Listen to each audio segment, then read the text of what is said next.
Right, just flipped the car over, and as you can see, the ground clearance is just about an inch as planned, so I need to increase that to about 4 inches.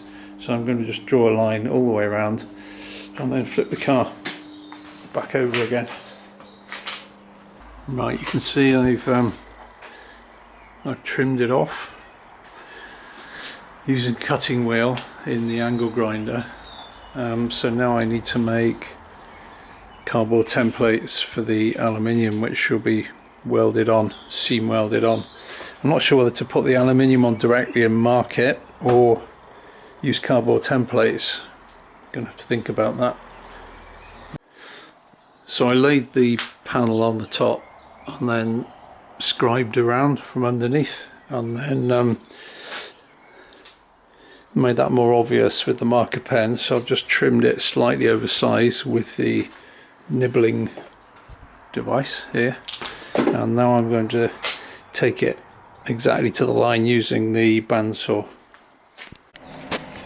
So there are the two panels just resting in place.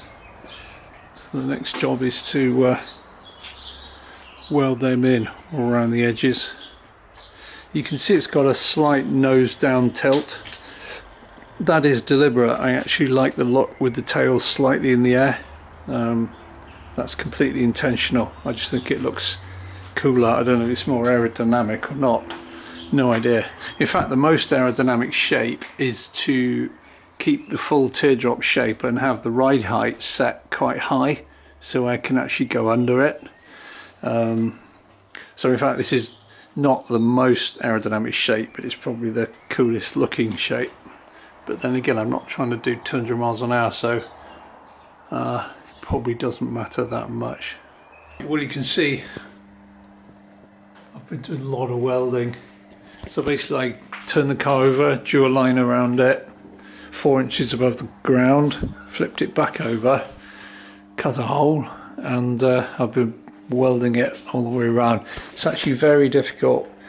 As you weld, one edge will start to tuck under the other, so basically you have to sort of lever it back out, put tack welds about every 2 inches, then seam weld it. So I've got to do a mega load of grinding and smoothing now to get this looking nice, and it's the weekend, so I'm going to be neighbourly and save that till the week because it's really noisy.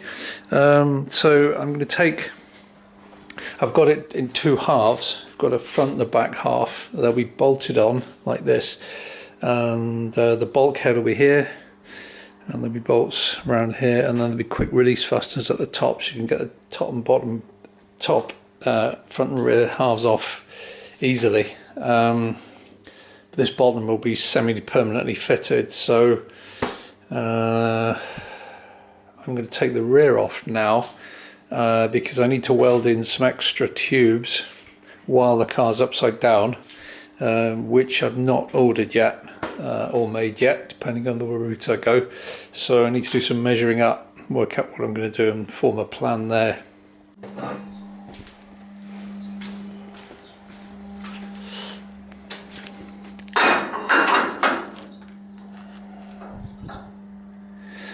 So I'm going to weld in this strengthening bar because this one across the top here is just temporary. So put that there.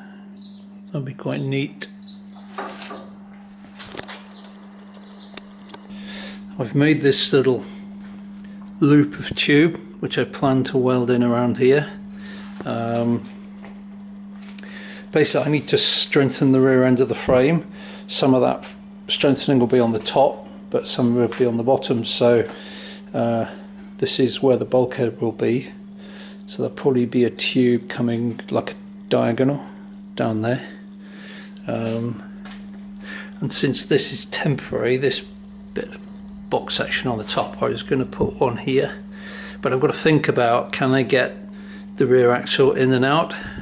Am I going to unbolt it with these bolts, leave that bolted to the gearbox, or take it out as it is there?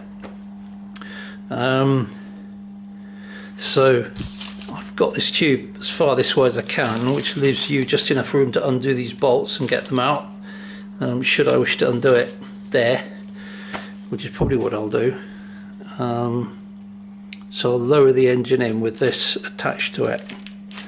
I think and the bolts on this side come from the gearbox out that way, and then you put the nuts on here. So all in all, that's probably the best way to do it. So the next thing it is, I've just clamped it in place before I weld it, because obviously I've got to check now that this will fit back on without any problem. So I've just got to test fit that now and check. I'll probably just stick a camera underneath and film it from below to see what the clearance is here, if there is any. So that's back on. Looks alright from the outside. I'll see if I can take a few stills from below just to check.